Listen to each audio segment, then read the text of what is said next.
Roussel Fabien, 52 ans, candidat du Parti communiste à l'élection présidentielle. C'est votre première campagne. Bonjour et bienvenue Fabien Roussel. Bonjour. Nous allons voyager avec vous dans les archives de l'INA pour tenter de révéler votre ADN en commençant par vos racines. Votre prénom Fabien est un indice pour savoir d'où vous venez. Vos parents vous ont appelé ainsi en hommage au colonel Fabien, militant communiste, résistant, auteur du premier attentat contre un soldat allemand au métro Barbès en août 1941, mort à la guerre 3 ans plus tard. Voici l'hommage des actualités filmées de l'époque. Fabien avait 26 ans. Sa femme, aujourd'hui déportée en Allemagne, son père, fusillé par les Allemands, formait avec lui dans ce faubourg de Paris un foyer d'ouvriers parmi d'autres foyers d'ouvriers. Boulanger, il ne savait rien de Romain Rolland, mais il respirait l'air où Romain Rolland a jeté tant de foi. C'est pour cela peut-être qu'il fut à 17 ans un soldat en Espagne. C'est pour cela peut-être qu'au métro Barbès, il a bâti le premier Allemand tué à Paris. C'est pour cela peut-être qu'il créa en France les premiers maquis de la liberté. C'est pour cela peut-être qu'il fut jeté dans un cachot d'où par un souterrain il s'évada 8 jours après. C'est pour cela peut-être qu'il a pris sa part dans la libération de Paris en faisant flotter les 3 couleurs sur le Luxembourg. Nommé colonel, c'est pour cela peut-être qu'il partit pour le front de Lorraine et que dans un coup de main, il y est mort. Vous étiez programmé pour devenir militant et communiste? Mais non, on n'est pas des machines, on est des humains d'abord. Mais c'est vrai que mes parents m'ont donné ce nom en hommage au colonel Fabien, qui était son nom de résistant, mais qui s'appelait Pierre-Georges. Et j'ai vu une photo où on le voit avec son bébé dans les bras. C'est Monique, puisque j'ai rencontré sa fille à un hommage à la commune. Et j'étais assez ému. Mais voilà, beaucoup ont parfois des prénoms qui font référence à l'histoire, à des personnalités du monde des arts, de la culture. Moi, c'est un résistant, et donc j'en suis plutôt fier. Vos paysages d'enfance, vous en parlez souvent, vous êtes un gars du Nord, comme vous dites, vous êtes né à Béthune, dans un Nord-Pas-de-Calais qui ne va pas bien, dans une région qui voit fermer ses mines et ses usines. 1968, 1 an avant votre naissance, extrait d'un reportage de 5 colonnes à la une. Dans le Nord, ça va mal. La surprise, c'est que ça va plus mal qu'ailleurs.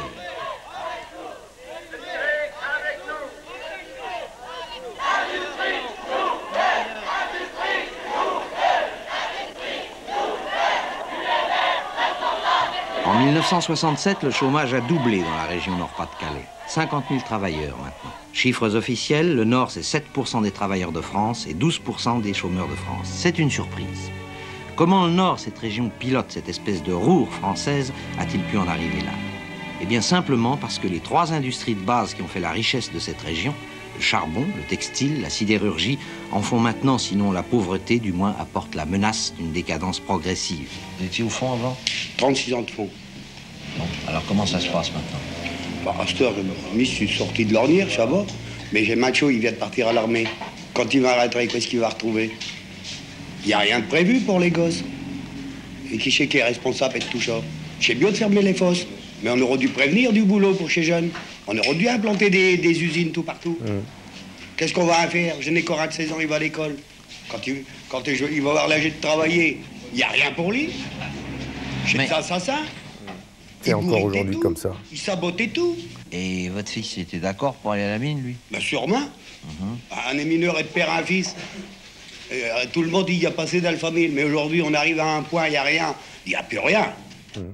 Qu'est-ce qu'il vous inspire, ce mineur qui s'inquiète pour son fils? C'est tellement sincère quand il parle, et c'est tellement encore comme ça aujourd'hui. Bon, il n'y a plus les mines. Heureusement. Bah, oui. Personne ne peut regretter les mines de charbon, Fabien Roussel. Non, mais ce que je veux dire, c'est que, vous savez, mineurs, ils étaient fiers de leur travail. Ouais. C'était dur. Ils y laissaient la vie, mais ils étaient fiers. Fiers de leur travail, de vivre de leur travail, et y compris fiers d'avoir chauffé toute la France au lendemain de la guerre. Souvenez-vous que les Français se souviennent que les mineurs, en 45-46, ont travaillé gratuitement les dimanches les jours de congé pour pouvoir chauffer les hôpitaux, les écoles parisiennes notamment, parce que c'était au lendemain de la guerre, il n'y avait plus rien. Ils l'ont fait, ils étaient fiers de cette histoire-là. Et pourtant, avec l'ouverture du marché européen, notamment la CK et compagnie, la sidérurgie a fermé, les mines ont fermé, sans prévoir d'industrie nouvelle, comme on l'a vu sur une des pancartes. Aujourd'hui, on vit la même chose. Quand une usine de Bridgestone à Béthune, c'est le bassin minier, ferme, comme on l'a vu il y a quelques mois, pour 800 hommes et femmes qui travaillent là-dedans, c'est la fin de la vie. Pour eux, le travail, c'est la vie. Il faut comprendre ça. Le travail, c'est la vie. Et quand on prive les gens de leur travail, on les tue. C'est dramatique. Et c'est pour ça que j'ai fait de ce combat pour l'industrie, pour l'emploi, le cœur de mon combat, parce que ça me touche. Pour moi, l'humanité, elle est là. Cet homme, c'est le genre humain. Pourquoi le Parti communiste a-t-il perdu ses bastions éprouvés par la crise? On n'a pas perdu... D'abord, il n'y a pas de bastion. Il y en a eu. J'aime pas ce terme. Il n'y a pas de bastion, parce que c'est les gens qui nous élisent. Ça tombe pas du ciel. Et donc, les maires qui étaient les maires communistes de ces villes, c'était des anciens mineurs, c'était des anciens sidérurgistes. Ils travaillaient parfois à la fosse et les habitants les faisaient élire maires quand ils se présentaient parce qu'ils avaient besoin de quelqu'un qui les représente bien, qui les défende. Et donc, c'était ça qui faisait notre force. Et quand on tue le travail, quand on ferme les usines, ah bah oui, c'est plus dur pour un parti comme nous qui représente justement le travail et les usines. Mais nous avons montré lors des dernières élections départementales notamment que nous pouvions regagner en défendant le monde du travail, regagner justement en présentant des élus issus du monde du travail, et c'est ce que nous avons fait dans le bassin minier. Vous choisissez d'abord le journalisme comme votre père, coursier à l'Humanité, puis reporter d'images. Nous avons retrouvé l'un de vos sujets pour France 3 Champagne-Ardenne. Ouh là là là là. Pour commencer, je vous propose de découvrir les lieux, d'aller à la rencontre de ses habitants, de découvrir les spécialités. Sachez même que le sel a sa capitale, c'est à Marseille, en Moselle. Tout de suite, premier reportage, c'est signé Fabien Roussel sur la route du sel. Ah, je m'en souviens. C'est vous qui filmez, sans commentaire. Vous auriez pu rester journaliste? Non, non, je filmais pas. J'étais journaliste à l'époque. Pas seulement à la caméra. Ah non, j'ai commencé à la caméra. Et là, pour France 3, Lorraine-Champagne-Ardenne, nous partions en équipe où il y avait un journaliste, un opérateur, un éclairot, un ingé son. Ouais. Ah oui, elle était belle, la télévision publique, quand on lui donnait les moyens de faire des reportages comme ça. Il y avait de la qualité. Petit clin d'œil quand même pour les moyens pour la télévision publique. Mais j'ai découvert une superbe région et j'ai travaillé aussi, je vois Roland Leroy, j'ai travaillé aussi à l'Humanité, où là j'ai fait tous les étages de ce journal. J'ai été coursier, je découpais les dépêches pour les donner aux journalistes. C'est là où j'ai découvert un petit peu le métier et j'étais au cœur de l'actualité, c'était passionnant.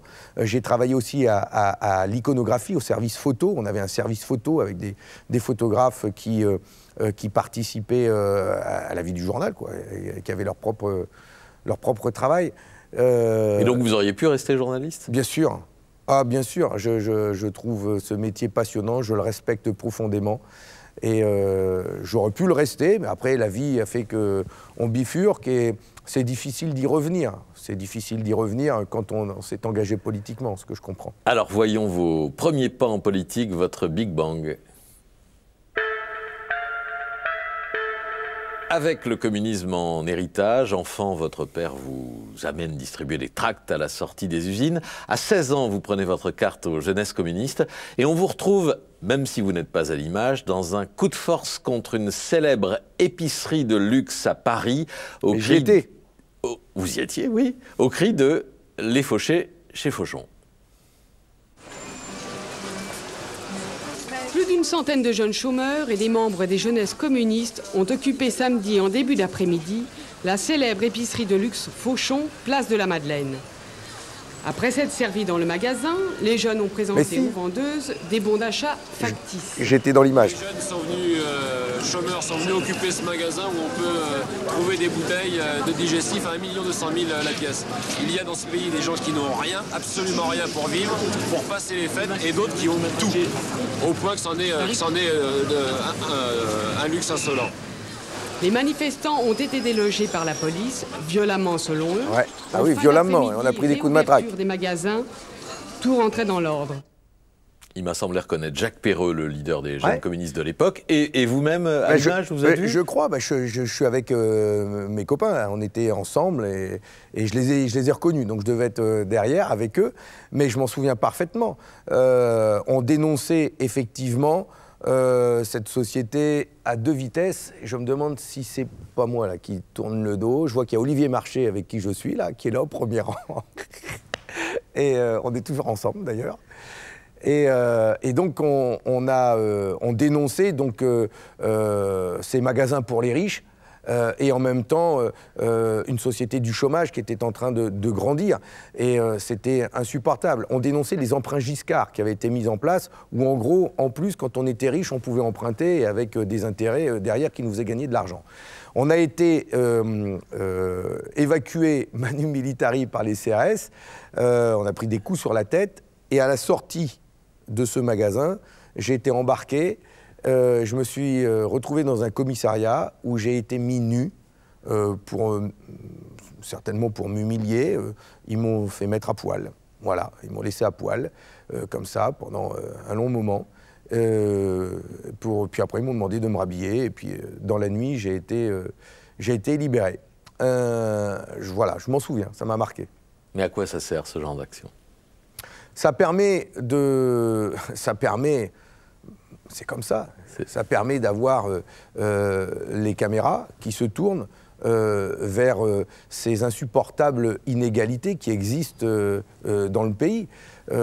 Il faut parfois faire des opérations de ce type pour montrer, regardez, pendant que la misère grandit d'un côté, il y a des familles qui continuent de s'enrichir et qui ont même leur magasin propre à eux, dans lequel un pauvre, il ne va pas rentrer, puisque c'est inaccessible, c'est même pas à sa bourse. Ça existe encore aujourd'hui.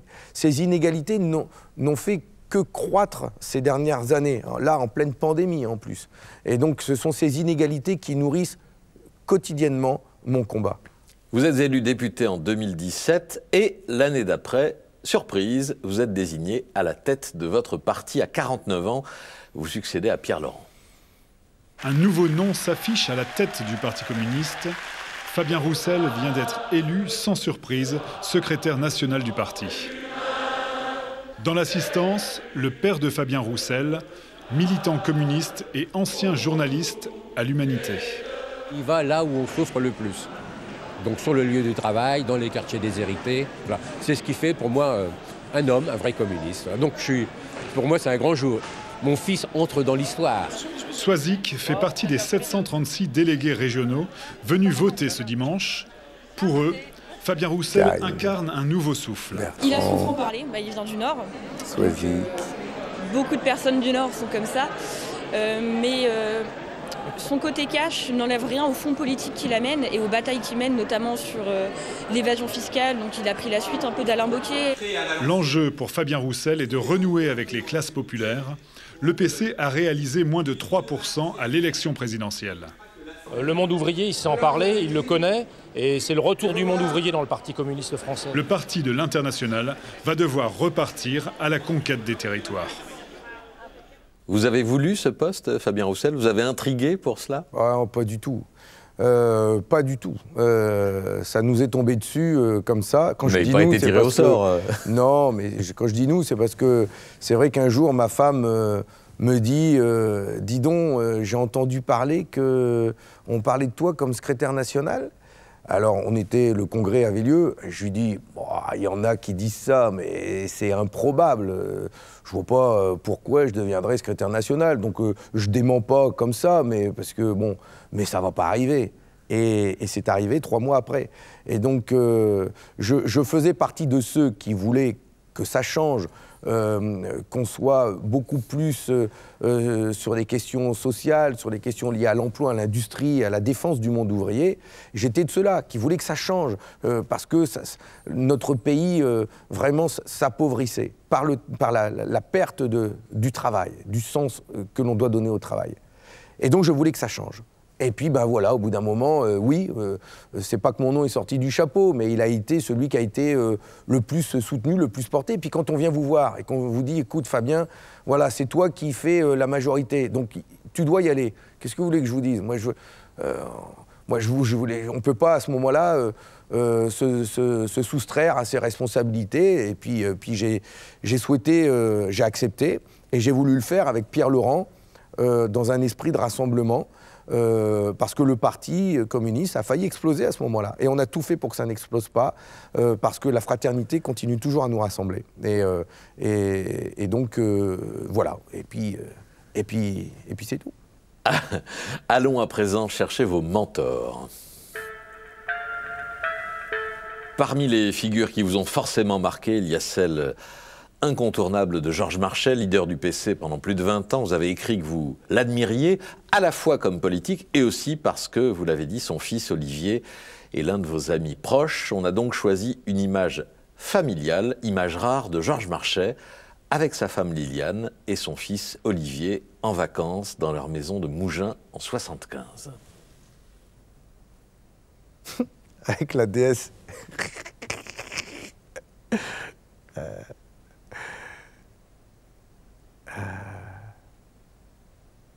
Ah, puis avec les chemises, avec les cols de l'époque, et avec Liliane. Eh oui. Instant familial, image muette chez les Marchais avec le fils, Olivier, que vous avez retrouvé au lycée, que vous appelez mon poteau et qui est à vos côtés pour votre campagne, ami d'enfance, fils de camarade, qu'est-ce qui vous lie? Je me suis retrouvé dans ce lycée Louise Michel à Champigny-sur-Marne, après que mes parents se soient séparés. Ma mère a quitté le Pas-de-Calais, on est venu s'installer là dans le Val-de-Marne. J'étais adolescent. Et puis au lycée, je sympathise avec des amis, une bande d'amis. Et parmi eux, Olivier, je crois que la première fois qu'on se rencontre, moi je ne sais pas que c'est le fils de Georges, je ne suis même pas militant à l'époque. Et on n'est pas engagé politiquement, et puis on se lie d'amitié. Ce qui est fort, c'est que la bande de potes que nous étions à l'époque au lycée, nous le sommes toujours aujourd'hui.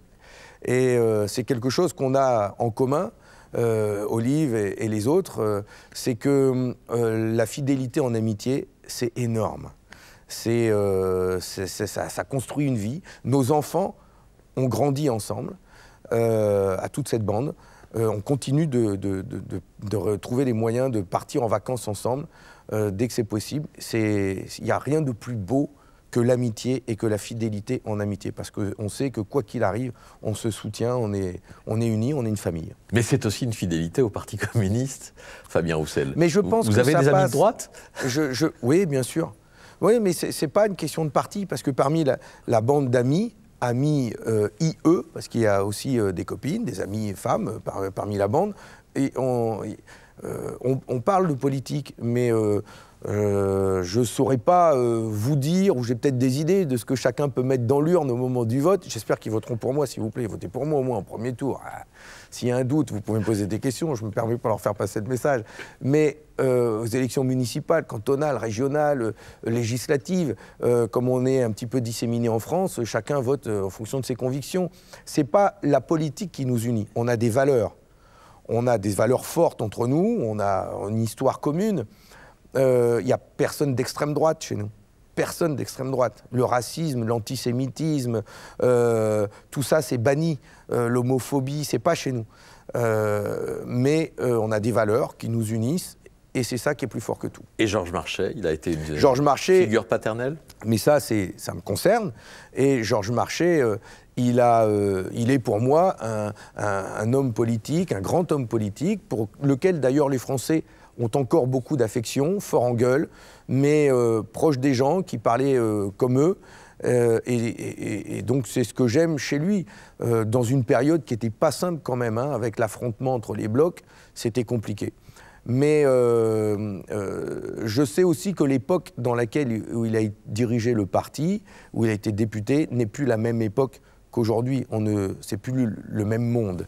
Et donc si on est toujours le parti du monde du travail, du monde ouvrier, le monde économique a changé et aujourd'hui nous devons construire un parti communiste français et une gauche adaptée aux enjeux économiques de notre époque. L'autre figure qui vous a inspiré, celle de vos tout premiers combats, c'est celle de Nelson Mandela. Ah oui, alors lui... Libéré en 90 après 27 ans de prison en Afrique du Sud. Ouais. Nelson Mandela tenant sa femme Winnie par la main. Ses premiers pas d'homme libre, premiers pas hésitants, comme surpris de la foule venue l'attendre. C'est énorme. La dernière barrière franchie séparant sa prison du monde extérieur, il est 15h15 à Paris. L'instant historique qui met fin à 27 ans, 6 mois et 6 jours de captivité pour cet homme de 71 ans. C'est merveilleux. J'en ai des frissons encore. Un bref bain de foule du symbole vivant de la lutte anti-apartheid, sans aucune déclaration. Le couple Mandela prend aussitôt la route, précédé d'un immense cortège, direction l'hôtel de ville du Cap, à 60 km. Des dizaines de milliers de personnes sont déjà massées là, attendant les premières paroles publiques de leur leader. Depuis les premières heures de la matinée, cette foule immense attend sous un soleil de plomb. La violence va malheureusement entacher cette journée historique. Une centaine de jeunes noirs s'en prennent à la police, jets de bouteilles, pillage de magasins, riposte des forces de l'ordre, résultat un mort, une centaine de blessés. La lutte contre l'apartheid et pour la libération de Mandela a été un déclic pour vous? Oui, c'est ce qui m'a fait m'engager parce que nous étions nombreux quand même parmi la jeunesse à refuser ce régime raciste, mais le fait qu'on soit chacun dans son coin à dire stop à l'apartheid ne faisait pas avancer les choses. En revanche, en s'unissant, en se mettant ensemble, en organisant des manifestations, eh bien, nous étions plus forts et on faisait connaître ce régime raciste insupportable. C'est ça qui m'a poussé à m'engager, à adhérer au Parti communiste, à la jeunesse communiste, pour pouvoir, avec d'autres, mener des combats et les rendre visibles. Ça m'a formé. Ce que j'adore dans Nelson Mandela, c'est pour ça que pour moi c'est vraiment la personnalité à retenir dans ce XXe siècle, le siècle passé. Ce que j'adore chez lui, c'est qu'il a été président de la République, ensuite, après sa libération, et il a tout fait pour construire une nation, à réconcilier les Noirs et les Blancs ensemble, pour faire nation ensemble. Il n'a pas été dans la vengeance contre les Blancs qui ont dirigé le pays et qui ont été très durs. Et c'est cette volonté de réconciliation qu'il a portée avec Monseigneur Desmond Tutu, qui est décédé récemment, qui m'a profondément marqué, parce que c'était pas gagné. C'est très bien expliqué dans le film Invictus d'ailleurs. Et voilà, c'est ce que je retiens surtout de Nelson Mandela, que je veux retenir comme leçon. La réconciliation nationale. La rubrique suivante nous ramène à l'histoire chaotique du communisme. Vous avez 20 ans lorsque tombe le mur de Berlin, qui emporte avec lui le système soviétique et fait souffler un grand vent de liberté à Berlin, Prague, Bucarest ou Varsovie. Le candidat de Solidarność fait 2 ou 3 meetings par jour, allant dans les coins les plus reculés de sa circonscription. Sur des estrades improvisées, il s'efforce d'abord de lutter contre l'abstention et tente ensuite de persuader ses auditeurs que le chemin vers la démocratie est ouvert, mais qu'il faut rester vigilant. Dès la tombée du mur, scène étrange. Un ouvrier est-allemand passe son marteau à celui de l'Ouest. Pour la première fois, l'Ouest et l'Est travaillent ensemble. Et on finit par oublier que là derrière, il y a encore des miradors et des chapeliciers et ces Vaupeaux qui pendant des années ont fait peur et qui ont tué. Oui, aujourd'hui la vie a fini par triompher du mur à Berlin.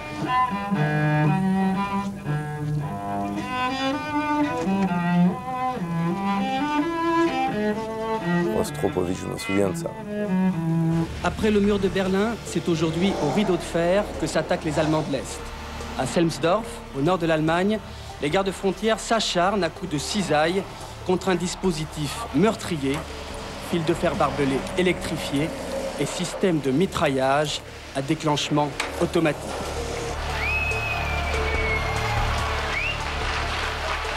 La nouvelle de la démission des principaux dirigeants du Parti communiste tchèque tombe comme une bombe au milieu de la conférence du Forum civique.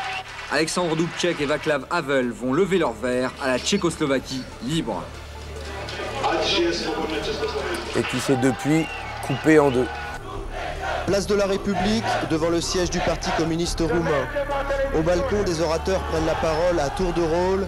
Ils disent représenter un nouveau parti d'opposition, le Parti démocrate. On ne veut pas un régime communiste, on veut la liberté véritable. Est-ce que tout cela n'a pas quelque peu ébranlé vos convictions communistes, Fabien Roussel? Non, parce que j'ai pas adhéré au Parti communiste français en référence à ce qui se passait là-bas. Et d'ailleurs, en France, je ne connais pas dans mon entourage qui ont adhéré en référence à ce qui se passait là-bas. C'était pas notre idéal communiste, quand même. Staline n'a jamais été notre idéal communiste. À quand vous, même. Non, mais à ceux qui vous ont précédé au parti, oui. Mais vous me posez la question à moi. Moi, je suis d'une génération qui n'a pas grandi dans ce monde-là, quand même. Moi, j'ai adhéré au Parti communiste français en référence à la lutte contre l'apartheid, et j'ai ensuite poursuivi mon engagement par rapport à des combats que nous avons menés en France pour la défense de l'industrie, du monde du travail, pour la défense du monde ouvrier. C'était ça, mon combat. Mais le Parti communiste français aussi a été, dans la même période, le parti qui s'est battu contre les guerres coloniales, pour l'indépendance de l'Algérie, contre la guerre au Vietnam.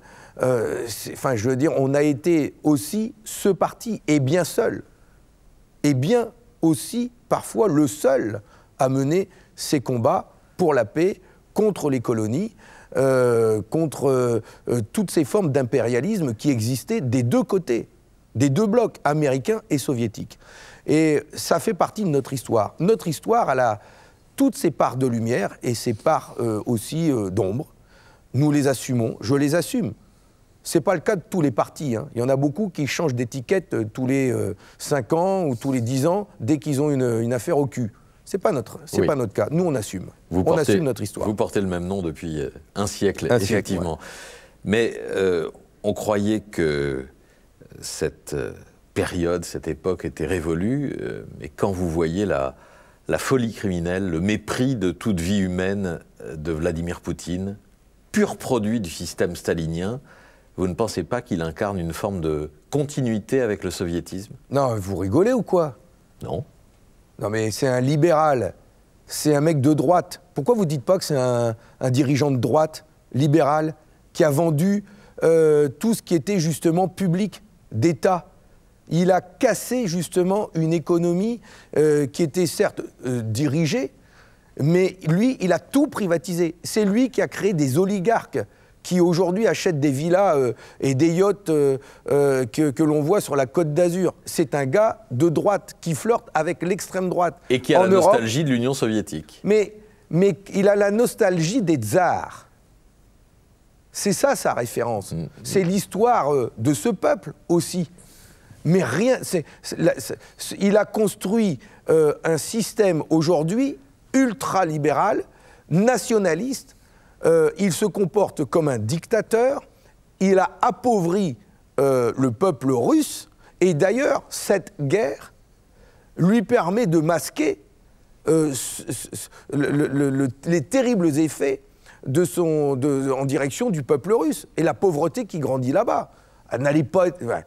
Lui, mais il est plus proche de la droite et de l'extrême droite que des valeurs défendues par le Parti communiste français. Mais il a plusieurs fois dit son admiration pour Staline, par exemple. Mais donc regardez auprès de qui il fait référence. Un autre dictateur qui a du sang sur les mains, lui, et que nous ne supportons pas.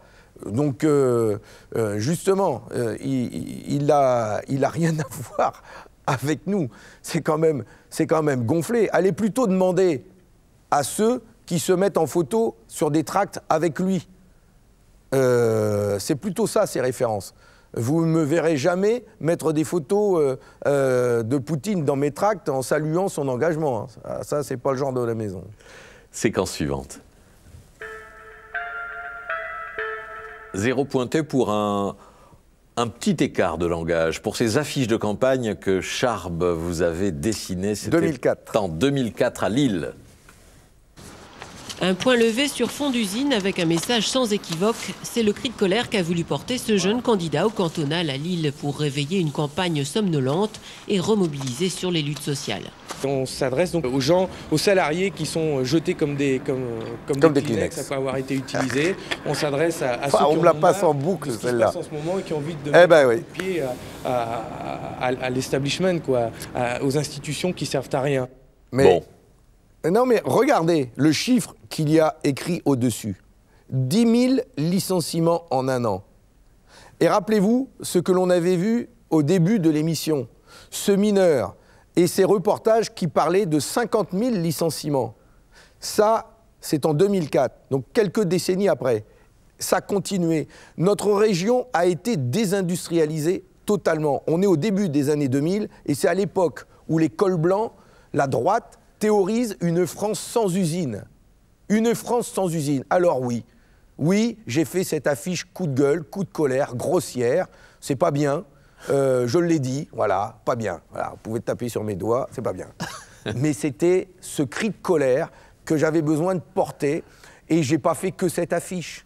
Bien sûr, il y en avait d'autres avec des propositions pour mettre un coup d'arrêt à ces délocalisations, pour réindustrialiser notre pays.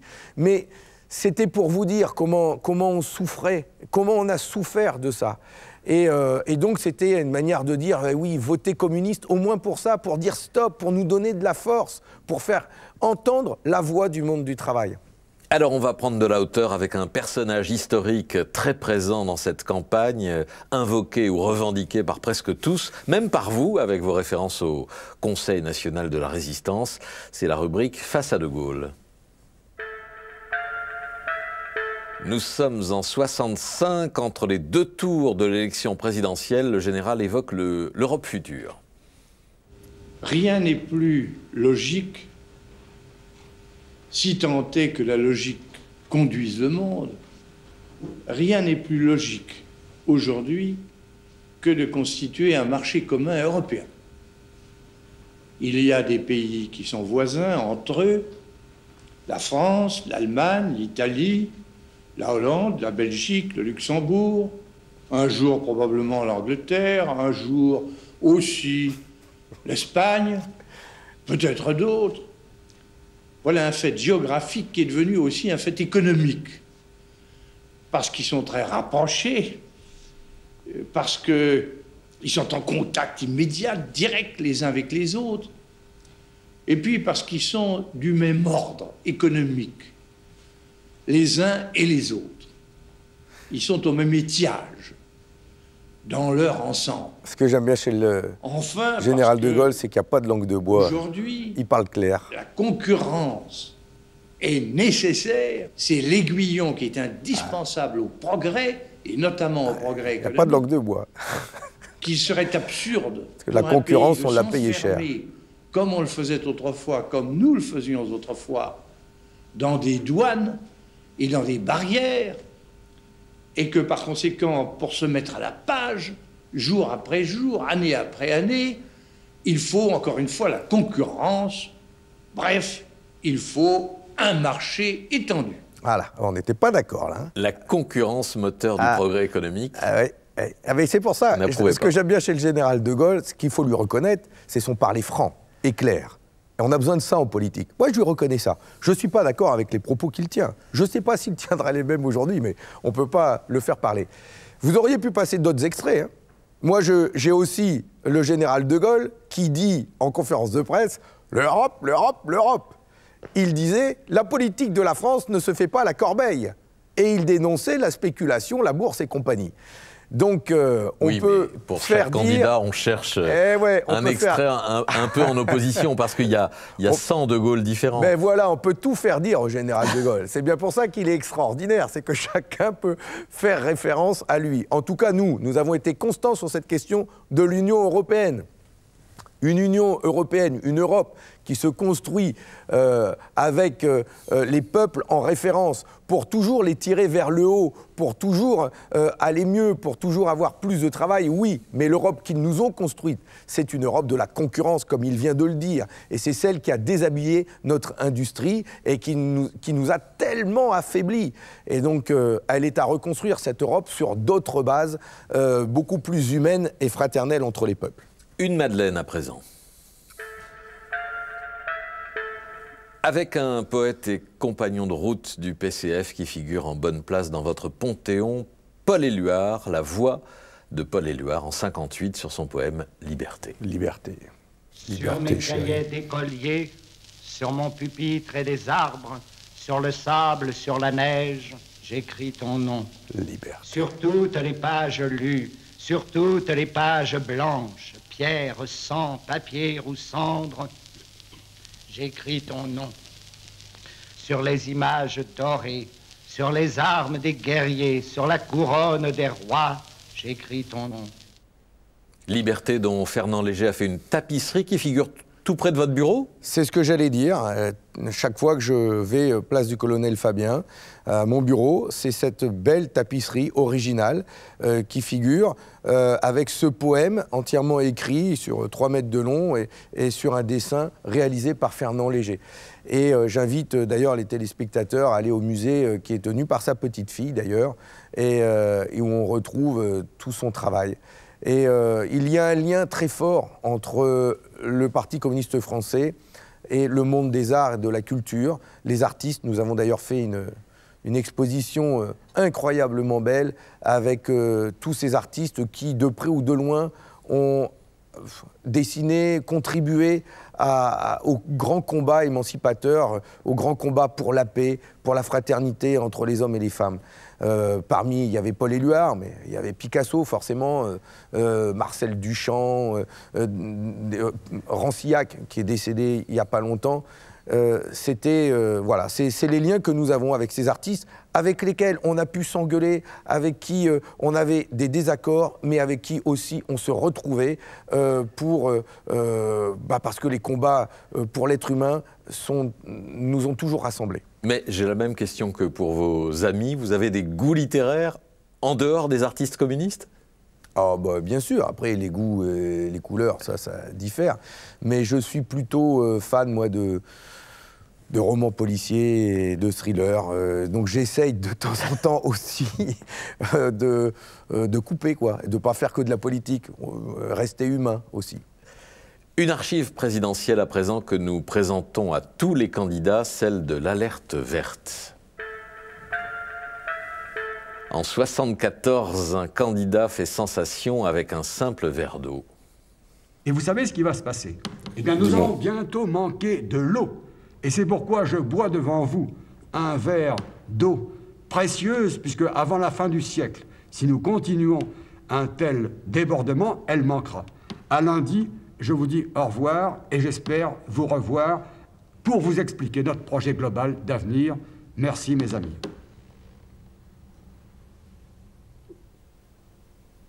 Bon, je m'en souviens pas, j'étais un peu petit quand même. C'était dans les spots de la campagne officielle. René Dumont, le premier candidat écolo, qui prêchait assez largement dans le désert. Les communistes ont mis longtemps à se réveiller sur la question de l'écologie, non? Ouais, écoutez, vous savez, pour préparer cette élection présidentielle, j'ai ressorti des archives des précédentes élections présidentielles où nous avions présenté des candidats. Et j'ai ressorti un 4 pages qu'avait publié Robert Hue dans la campagne de 95 sur l'enjeu environnemental et écologique et le besoin de sortir d'un système économique qui épuise autant les hommes que la planète et nos ressources naturelles. Nous avions à l'époque mis l'accent sur le besoin de développer les réseaux ferrés, le transport des marchandises, de lutter contre la pollution de l'air, le réchauffement climatique. C'était écrit noir sur blanc, et donc c'était il y a plus de 20 ans, et donc nous portions déjà l'exigence de changer de système économique et des logiques de profit qui épuisent la planète et les hommes. Parce que vous savez, le capitalisme vert que défend certains écologistes, ça ne marche pas. Le problème, c'est pas la couleur, c'est le capitalisme. Et nous, c'est à ça qu'on s'attaque. Pour finir, une rencontre. Rencontre que nous voulions susciter entre le candidat des Jours Heureux, vous-même, et un grand intellectuel qui était aussi un grand pessimiste, l'anthropologue Claude Lévi-Strauss. Je ne cacherai pas que j'ai un tempérament pessimiste. Je ne cacherai pas que je ne me sens pas pleinement heureux dans le siècle où le hasard m'a fait naître.